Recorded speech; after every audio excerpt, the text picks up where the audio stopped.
सबको जय मसीह की। आइए हम आज के दिन, आज के समय और आज के वचन के लिए प्रार्थना करें।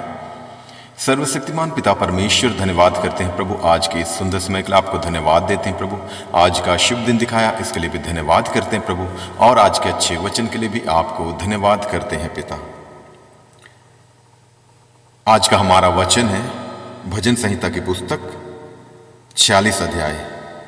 परमेश्वर हमारा शरण स्थान। परमेश्वर हमारा संस्थान और बल है, संकट में अति सहज से मिलने वाला सहायक। इस कारण हमको कोई भय नहीं, चाहे पृथ्वी उलट जाए और पहाड़ समुद्र के बीच में डाल दिए जाए, चाहे समुद्र गरजे और फेन उठाए और पहाड़ उसकी बाढ़ से कांप उठे। एक नदी है जिसकी नहरों से परमेश्वर के नगर में अर्थात परम प्रधान के पवित्र निवास स्थान में आनंद होता है। परमेश्वर उस नगर के बीच में है, वह कभी टलने का नहीं। पाँव फटते ही परमेश्वर उसकी सहायता करता है। जाति जाति के लोग झल्ला उठे, राज राज के लोग डगमगाने लगे। वह बोल उठा और पृथ्वी पिघल गई। सेनाओं का यहोवा हमारे संग है, याकूब का परमेश्वर हमारा ऊंचा गढ़ है। आओ यहोवा के महाकर्म देखो कि उसने पृथ्वी पर कैसा कैसा उजाड़ किया है। वह पृथ्वी की छोर तक की लड़ाइयों को मिटाता है। वह धनुष को तोड़ता और भाले को दो टुकड़े कर डालता है और रथों को आग में झोंक देता है।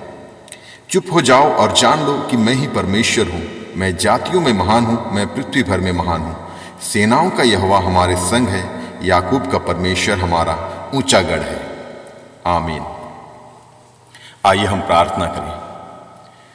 सर्वशक्तिमान पिता परमेश्वर, धन्यवाद करते हैं प्रभु, आज के इस सुंदर समय के लिए आपको धन्यवाद देते हैं प्रभु। जितने भी व्यूअर्स सुन रहे हैं, पढ़ रहे हैं, देख रहे हैं, मनन कर रहे हैं, एक एक जनों को आज दिन भर अपने लहू से बांध कर तो सुरक्षित रखना। उनके कहीं भी आने जाने के रास्ते में, वाहन यात्राओं, पैदल यात्राओं, प्रभु तूने सुरक्षा प्रदान कर, उन्हें बुद्धि और ज्ञान दे। आत्मिक बातों पर मन लगाकर, वचन के अनुसार आपकी आज्ञा मानकर और आपके बताए हुए रास्ते पर चलने के लिए मदद कर प्रभु, अगुवाई कर प्रभु। इन सब के लिए हम प्रार्थना करते हैं। और आज का वचन प्रभु हमारे एक एक जनों के हृदय में अधिकाई से बसने दे। इस वचन की गहराई और इसके भेद को जानकर, समझकर प्रतिदिन एक पवित्रताई का जीवन जीने के लिए तू मदद कर प्रभु। और आज का वचन प्रभु हमारे एक एक जनों के लिए एक बहुत बड़ी आशीष का कारण होने पाए। इन सब के लिए हम प्रार्थना करते हैं। आपका नाम पवित्र माना जाए, आपका राज्य आवे, आपकी इच्छा जैसे स्वर्ग में पूरी होती है वैसे इस पृथ्वी पर भी पूरी होवे। और आज का दिन एक एक जनों के लिए एक जयवंत का दिन, आनंद का दिन, हर्ष का दिन, उल्लास का दिन, महिमा का दिन, सामर्थ का दिन, चंगाई और छुटकारे का दिन होने पाए। जो कोई बीमार की अवस्था में है, उन्हें अपने लहू वाले हाथ बढ़ाकर छू कर उन्हें तू चंगाई दे। जो कोई सताव में है, परेशानी, दिक्कतों, समस्याओं में प्रभु, उन्हें सांत्वना देकर तू आशीषित करना। और जैसा कि हम जानते हैं प्रभु, आपका आगमन बहुत ही निकट है, उसी के आधार पर हमें तैयार होने के लिए और तैयार रहने के लिए तू मदद कर प्रभु, अगुवाई कर प्रभु। और हर एक दुष्ट का स्वभाव हमारे एक एक जनों के हृदय से, जीवन से निकलने पाए, दूर होने पाए। ईर्ष्या, द्वेष, घृणा, लालच, चोरी, व्यभिचार, क्रोध, लोभ, बैरभाव, रोष, घमंड, भय, सब कुछ हमारे हृदय से, जीवन से, हमारे सोचों विचारों से, कामों से, निगाहों से, बोली वचन से, स्वभाव से निकलने पाए, दूर होने पाए प्रभु। और आपके पवित्र आत्मा का फल जितने वरदान है, अन्य फल है प्रभु, अधिकाई से हमारे एक एक जनों के हृदय में, जीवन में बसने दे प्रभु। प्रेम, आनंद, शांति, धीरज, कृपा, भलाई, विश्वास, नम्रता और संयम, क्षमा, अनुग्रह, दया, करुणा, कृपा, धार्मिकता, सहनशीलता, वचन की गहराई, उनके भेदों को जानने की समझ, एक दूसरे के लिए प्रार्थना करने की सामर्थ, इन सभी फलों से, सभी वरदानों से प्रभु एक एक जनों को तू परिपूर्ण कर, ताकि हम प्रतिदिन इन्हीं फलों के आधार पर अपना जीवन व्यतीत करने वाले बने प्रभु। और आज के दिन भी प्रभु हम इन्हीं फलों के आधार पर चलने वाले बने पिता परमेश्वर। इन सब के लिए हम प्रार्थना करते हैं।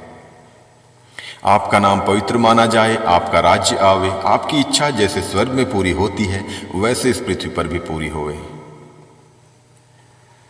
क्योंकि तू याहवे है, तू यहोवा राफा है, तू यहोवा शालोम है, तू यहोवा निशी है, तू यहोवा शम्मा है, तू यहोवा ईरे है, तू यहोवा एदोनाई है, तू यहोवा एल शदाई है, तू यहोवा एल गिबोर है, तू यहोवा एल शबोद है, तू यहोवा एल इलियोन है, तू यहोवा एल एलोहिम है, तू यहोवा एल एलोही है, तू यहोवा एल एलोही एल रोई है, तू यहोवा इब्नेजर है, तू यहोवा एल मकद्देश है, तू यहोवा एल तिस्तेकनु है, तू यहोवा परमेश्वर है, तू प्रभु परमेश्वर है, तू परम प्रधान परमेश्वर है, तू परम पवित्र परमेश्वर है, तू सर्वशक्तिमान परमेश्वर है, तू सर्वव्यापी परमेश्वर है, तू सर्वज्ञानी परमेश्वर, तू सृष्टिकर्ता परमेश्वर है, तू सामर्थ्य परमेश्वर है, तू जयवंत परमेश्वर, तू जीवित परमेश्वर है, तू अद्भुत युक्ति करने वाला परमेश्वर है, तू हमें बुद्धि और ज्ञान देने वाला परमेश्वर, तू हमें जीवित रखने वाला परमेश्वर, तू हमें हमारी अगुवाई करने वाला परमेश्वर, तू हमारे अपराधों को क्षमा करने वाला परमेश्वर है। तू आकाश को बनाने वाला परमेश्वर, तू स्वर्ग और पृथ्वी को रचने वाला परमेश्वर है। तू सामर्थ्य परमेश्वर है, तू सृष्टिकर्ता परमेश्वर है। तू अनंत काल का पिता है, तू शांति का राजकुमार है, तू इमैनुएल है, तू आदि और अंत है, तू अल्फा ओमेगा है, तू जगत की ज्योति है, तू जीवन की रोटी है, तू परमेश्वर का वचन है, तू परमेश्वर का पुत्र है, तू पुनरुत्थान और जीवन है, तू मार्ग सत्य और जीवन है, तू सच्ची दाखलता है, तू अच्छा चरवाहा है, तू मध्यस्थ करने वाला परमेश्वर है, तू हमारा महायाजक है, तू राजाओं का राजा है, तू प्रभुओं का प्रभु है, तू हमारी चट्टान है, तू हमारी ढाल है, तू महिमा के योग्य परमेश्वर, तू आराधना के योग्य परमेश्वर है, तू तारीफ के योग्य परमेश्वर है, तू स्तुति के योग्य परमेश्वर, तू आराधना के योग्य परमेश्वर, तू धन्यवाद के योग्य परमेश्वर, तू आदर के योग्य परमेश्वर है। तू हमारे लिए लहू बहाने वाला परमेश्वर, तू हमारे लिए कोड़े खाने वाला परमेश्वर, तू हमारे लिए कलवरी क्रूस पर बलिदान होने वाला परमेश्वर है। तू हमें पवित्र आत्मा की सामर्थ से भरने वाला परमेश्वर, तू हमें पवित्र आत्मा देने वाला परमेश्वर, तू हमारे पवित्र आत्मा के द्वारा अगुवाई करने वाला परमेश्वर है। तू हमें अनंत जीवन देने वाला परमेश्वर, तू हमारे अपराधों को क्षमा करने वाला परमेश्वर है। और जितनी भी आपकी तारीफ करें, महिमा करें, धन्यवाद दे कम है प्रभु, क्योंकि तू सिर्फ और सिर्फ धन्यवाद के योग्य परमेश्वर है। हर एक बातों के लिए आपको धन्यवाद देते हैं प्रभु।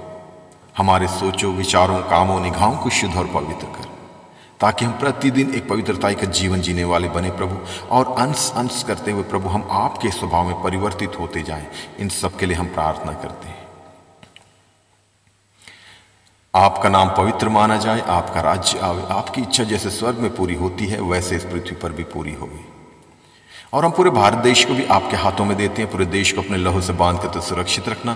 कोई भी दुष्ट की शक्ति, दुष्ट की प्रवृत्ति या दुष्ट की चालें प्रभु इस देश पर प्रबल ना होने पाए।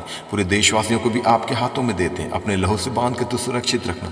और जिनके पास अब तक आपका सुसमाचार, आपका वचन नहीं पहुंचा, उनके लिए भी प्रार्थना करते हैं, उन्हें बुद्धि और ज्ञान दे, अच्छी समझ दे प्रभु, ताकि जब कभी किसी दासों के द्वारा या विश्वासी जनों के द्वारा प्रभु आपका सुसमाचार, आपका वचन उन तक पहुंचे, तो वो लोग उस पर विश्वास करने वाले बने पिता परमेश्वर, और विश्वास करके उद्धार पाके आपके राज्य के वारिस होने पाए। ऐसा ही प्रभु एक एक जनों तक, एक एक लोगों तक, एक एक देशवासियों तक आपका सुसमाचार, आपका वचन पहुंचने पाए, और पूरा देश इसी रीति से प्रभु उद्धार पाके आपकी महिमा करने वाला देश होने पाए। इन सब के लिए हम प्रार्थना करते हैं, और इस देश की उन्नति के लिए, प्रगति के लिए, तरक्की के लिए, समृद्धि के लिए भी प्रार्थना करते हैं। देश हर एक क्षेत्र में, आर्थिक क्षेत्र में, सामाजिक क्षेत्र में, वैश्विक क्षेत्र में, राजनीतिक क्षेत्र में, हर क्षेत्र में उन्नति करने पाए, तरक्की करने पाए, और जो भी देश की जरूरतें हैं वो आपके भंडार से पूरा होने पाए। और जो भी देशवासियों की जरूरतें हैं, आर्थिक जरूरतें, आत्मिक जरूरतें, पारिवारिक जरूरतें, व्यक्तिगत जरूरतें, सामाजिक जरूरतें, कलीसियाई जरूरतें, हर एक जरूरतें प्रभु आपके भंडार से पूरा होने पाए।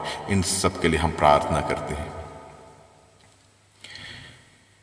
आपका नाम पवित्र माना जाए, आपका राज्य आवे, आपकी इच्छा जैसे स्वर्ग में पूरी होती है वैसे इस पृथ्वी पर भी पूरी होगी। और जो भी देश चलाने वाले नेतागण हैं, मिनिस्टर्स हैं, अधिकारी हैं, पदाधिकारी हैं, उन सबको भी आपके हाथों में देते हैं। सबको अच्छी बुद्धि और ज्ञान दे, अच्छी समझ दे प्रभु, ताकि ईमानदारी के साथ, सच्चाई के साथ, एक शुद्ध विवेक के साथ, पूरी निष्पक्षता के साथ प्रभु देश को चलाने वाले बने पिता परमेश्वर, और संविधान को सर्वोच्च मानकर उसी के आधार पर हर एक कार्य को करने वाले, हर एक फैसला लेने वाले होने पाए। और जो भी कार्य करें प्रभु, जो भी फैसला लें प्रभु, वो देश के हित के लिए और जनता की भलाई के लिए होने पाए, ताकि उसके द्वारा देश उन्नति की ओर, प्रगति की ओर और तरक्की की ओर आगे बढ़ने पाए प्रभु। इन सब के लिए हम प्रार्थना करते हैं। आने वाले समय प्रभु हम आपकी उस महिमा को देखने पाएं कि जो भी देश चलाने वाले हों प्रभु, आपके वचन के जानकार होने पाएं, वचन को जानने वाले, मानने वाले और समझने वाले होने पाएं। इन सब के लिए हम प्रार्थना करते हैं। और हम पूरे विश्व को भी आपके हाथों में देते हैं। पूरे संसार में जितने भी देश हैं प्रभु, इन देशों में जितने लोग रहते हैं, एक एक जनों को आपके हाथों में देते हैं प्रभु। एक एक जनों तक प्रभु आपका सुसमाचार, आपका वचन पहुंचने के लिए हम प्रार्थना करते हैं प्रभु। इसके लिए पासवानों को, विश्वासी जनों को, मीडिया के साधनों को, एवेंजलिस्ट, सबको तो तैयार कर प्रभु, ताकि उनके द्वारा दुनिया के कोने कोने तक प्रभु आपका सुसमाचार, आपका वचन पहुंचने पाए, और एक एक लोग, एक एक जन प्रभु आपकी सच्चाई, आपकी महिमा और आपके सामर्थ्य को जानने और समझने पाए प्रभु, कि तू ही सर्वशक्तिमान, सर्वव्यापी, सर्वज्ञानी परमेश्वर है। और आपने अपने इकलौते बेटे प्रभु यीशु मसीह को इस पृथ्वी पर इसलिए भेजा ताकि उसके द्वारा हम उद्धार पा सके, मुक्ति पा सके, और हर एक पाप के बंधन से, हर एक मृत्यु के बंधन से, हर एक शैतान के बंधन से छुटकारा पाकर आपके राज्य के, अनंत राज्य के वारिस होने पाए। इस बात की गहराई और सच्चाई को के लोग जानने और समझने पाए प्रभु, और आप पर विश्वास करके उद्धार पाके आपके राज्य के वारिस होने पाए। इन सब के लिए प्रार्थना करते हैं। और आपसे क्या मांगे, हमारे मांगने से अधिक देने वाला परमेश्वर तू है प्रभु। हर एक बातों के लिए आपको धन्यवाद करते हैं प्रभु। आदर, महिमा, स्तुति, आराधना सिर्फ और सिर्फ आपको देते हैं प्रभु। यीशु मसीह के सामर्थ्य नाम से मांगते हैं, सुन और दया से स्वर्ग राज्य में ग्रहण कर पिता। आमीन, आमीन, आमीन। सबको जय मसीह की।